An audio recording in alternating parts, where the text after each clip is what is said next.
जगत बना नहीं, हे राम जगत बना नहीं। तो सवाल पूछते उससे, जगत अगर नहीं बना तो मुझे इतना दिखाई क्यों देता है, सच लगता है? क्वेश्चन उठता है उसके अंदर में। तो उसने कहा तुम्हें हमें दोनों को लगता है सच, मगर ये जो सारा जगत है वो एक भ्रम के आधार पर है। अब निवृत्ति होनी चाहिए सिर्फ भ्रम की। भ्रम से जगत का भासितपना है, भ्रम की वजह से जगत दिखाई दे रहा है। जैसे अंधेरे की वजह से रस्सी में सांप दिख रहा है, वजह है अंधेरा। अगर हम रोशनी कर दें तो क्या रस्सी सांप है? ध्यान देना, अगर मैं रोशनी कर दूं तो क्या रस्सी सांप है? नहीं ना। सिर्फ भ्रम की निवृत्ति के रोशनी चाहिए। मैं इतना डर रहा था कि मेरे पांव को रस्सी लगी, मैंने कहा बस सांप है, अभी इसने काटा। देखो, भय की उत्पत्ति भी हुई और सच भी लगा। और सिर्फ मैंने बत्ती जलाई तो रस्सी में सांप का भ्रम चला गया, एटवंस गया, तुरंत है। कुछ करना नहीं पड़ा, पर बत्ती जलाने की देर थी कि सांप का भ्रम चला गया। भ्रम के जाते हुए भय चला गया, है ना। हमको डर भी नहीं लगेगा, हम अपने काम में लग जाएंगे। तो ये है निवृत्ति, ये है निवृत्ति। तो जिस क्षण हमारे भ्रम की निवृत्ति है, ध्यान देना, सिर्फ भ्रम, और तुमको कुछ नहीं हटाना है, सिर्फ भ्रम। भ्रम की निवृत्ति से जगत का सत्य भाव चला जाता है।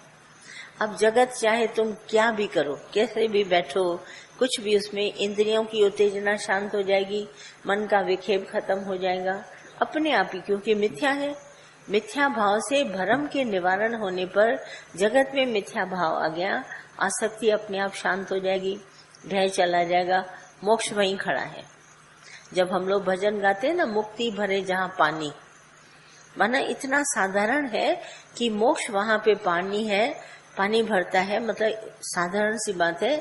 जब हमारा भ्रम निवारण हो गया, अब जैसे द्वैत भ्रम, आप सब बैठे हैं, मैं भी हूँ, मुझे लगता है ये सब अलग है, मैं अलग हूँ, तो ये मेरा भ्रम है।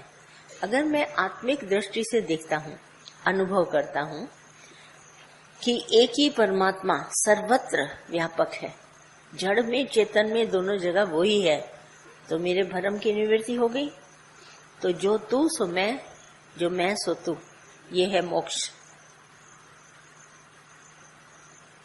क्योंकि दो पन्ने से अगर तुम अलग मैं अलग तो विक्षेप है, तो जहां विक्षेप है वहां मल, विक्षेप, आवरण, पर्दा आ गया।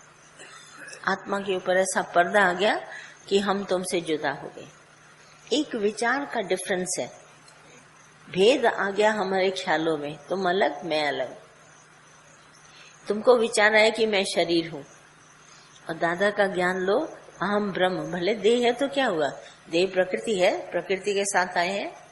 जल पृथ्वी वायु अग्नि आकाश का बना हुआ ये पिंड, और ये बाहर जल पृथ्वी वायु अग्नि आकाश, और हर जल में मैं, पृथ्वी में मैं, आकाश में मैं, धरती में, सब जगह मैं, अग्नि में मैं। ऐसे ये पिंड बना, 5 को जोड़ के इस पिंड में भी भगवान, बाहर बाहर भी परमात्मा, जल में, पृथ्वी में, वायु में, अग्नि में, आकाश में, जो पिंडे सो ब्रह्मंडे। भेद खत्म हो गया। भले देखने में शरीर अलग अलग है, स्त्री पुरुष का चोला है, छोटा बड़ा है, दादा नानी है, सब है, सब भेद बना रहेगा, मगर आत्मा करके सजातीय विजातीय स्वगत भेद आत्मा में नहीं। भेद आत्मा में नहीं है, देह में रहेगा, पर देह का भेद, देह मिथ्या है, जगत मिथ्या है, मिथ्या भ्रम हम जान गए, अब हमारे में भेद नहीं रहेगा। भले अलग अलग लेके थाली खाएंगे, बैठेंगे अलग अलग, हमारे नाक नक्शे अलग अलग, उठना बैठना अलग अलग, मगर आत्मा करके हम सब एक। भ्रम की निवृत्ति बहुत जरूरी है। हम ज्ञान सभी सुनते हैं पर अज्ञान का निवारण नहीं करते, यहीं पर हम फेल हो जाते हैं। ज्ञान भले सुनो, अज्ञान का निवारण करो। अब निवारण करके जगत में रहो, प्रारब्ध कर्म अनुसार देह मिली है, ये कर्म करेगा। खाएगा, पिएगा, ग्रस्त बनाएगा, सब कुछ करेगा, मगर इसको मालूम है ये झूठा है, ये सच नहीं। सत्य का जो झूठ में सत्य का भ्रम था वो इस ज्ञान और गुरु के मिलने से खत्म हो गया। और ये गुरु का ज्ञान तब हमारे पर असर करेगा जब गुरु ने ऐसा निश्चय किया, भ्रम उसका हट गया, वो तुम्हारा उसी के पर खड़ा होकर तुमको ज्ञान सुनाएगा। गुरु ने तुमको ज्ञान दिया, तुमने भी श्रद्धा रखी 20 आना, दोनों तरफ चाहिए, तुम्हारी भी 20 आना श्रद्धा, ज्ञान आ जाएगा। फिर तुम हंसोगे, खेलोगे, कूदोगे, कर्म करते हुए मोक्ष गति को प्राप्त होगे। सिर्फ भ्रम हट गया। जो मन बार बार विक्षेप में आता था, इसने ऐसा किया, उसने ऐसा किया, मार न डाले, ये न करे, ये सब भ्रम हटा तो भय गया। पहले भ्रम जाएगा फिर भय जाएगा। क्योंकि बत्ती जलाने से पहले भ्रम हटा कि सांप नहीं है। अब जब सांप नहीं है तो डर कैसा? जैसे हम सब आए, गुरु ने बोला है परमात्मा, तो भ्रम हट गया 2 पन्ने का। भगवान का उसने विश्वास दिलाया गुरु ने, अब विश्वास आते ही डर चला गया।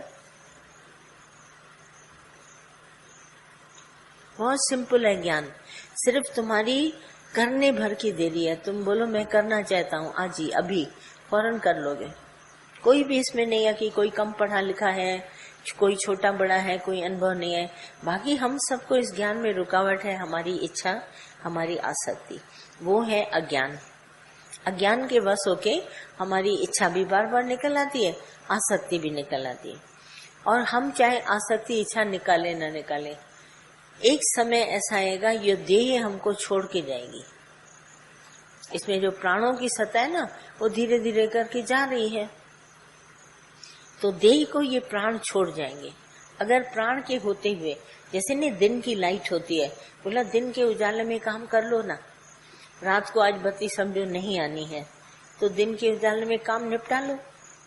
तो ऐसे ही हमारे पास ये प्राण है, प्राणों के होते हुए अपना काम उतार लो।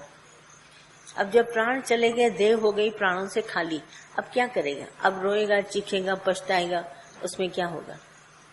अब पछताए क्या हो? तब गुरु कहता है जल्दी नहीं, हड़बड़ नहीं, पर इसके होते हुए तुमको काम उतारना है। संझा मई से आने से पहले, जैसे बुढ़ापा आने से पहले ये काम उतारना है।